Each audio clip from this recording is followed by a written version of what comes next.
अस्सलामुअलैकुम दोस्तों, कैसे हैं आप लोग। दोस्तों, आज ओमान की सुप्रीम कमेटी ने बैरून मुमालिक से ओमान आने वाले लोगों के लिए करंतीन के हवाले से भी अहकामात जारी कर दिए हैं।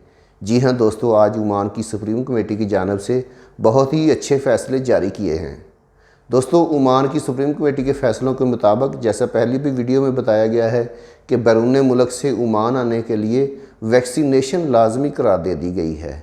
जी हाँ दोस्तों, जो लोग दूसरे ममालिक से ओमान आएंगे उन लोगों को वैक्सीन की दोनों डोजेज़ लाजमी लगवानी होगी। तो दोस्तों, आज सुप्रीम कमेटी ने करंतीन के हवाले से भी अहकामात जारी कर दिए हैं। बता दिया है कि बैरून मुल्क से आने वाले लोगों ने करंतीन के हवाले से क्या करना होगा। दोस्तों, इस हवाले से सुप्रीम कमेटी का कहना है कि बैरून मुल्क से आने वाले लोगों को 7 दिन के लिए करंतीन में रहना होगा।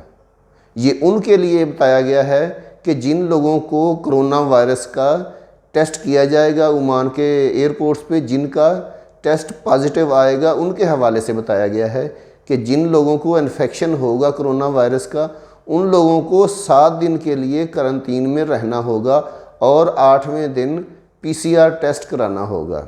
जी हाँ दोस्तों, जैसा कि ओमान सुप्रीम कमेटी ने ओमान आने वाले मुसाफिरों के लिए वैक्सीन की दोनों डोजेज़ लाजमी करार दे दी हैं और साथ में ये भी बताया है कि ओमान के एयरपोर्ट्स पे आपको PCR टेस्ट कराना होगा।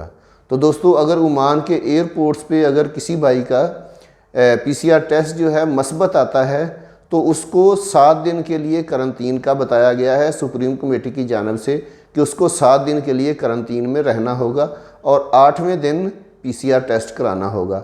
दोस्तों, करंतीन के हवाले से मज़ीद मालूमात नहीं दी गई हैं कि आने वाले मुसाफिरों को अगर किसी का टेस्ट पॉजिटिव आता है तो उसको होटल में करंतीन में रहना होगा या अपने रूम में करंतीन में रह सकते हैं। इस हवाले से अभी तक कोई इन्फॉर्मेशन जारी नहीं की गई है कि जो मुसाफिर बैरून मुल्क से ओमान आएंगे उन लोगों को कहाँ पे करंतीन करना होगा। सिर्फ यही बताया गया है कि अगर किसी का टेस्ट पॉजिटिव आता है यानी मस्बत टेस्ट आता है तो उसको 7 दिन के लिए करंतीन में रहना होगा और 8वें दिन PCR टेस्ट कराना होगा। ये भी नहीं बताया गया है कि 7 दिन करंतीन में उसको कहाँ पे रहना होगा, अपने घर में रह सकता है या होटल में रहना होगा।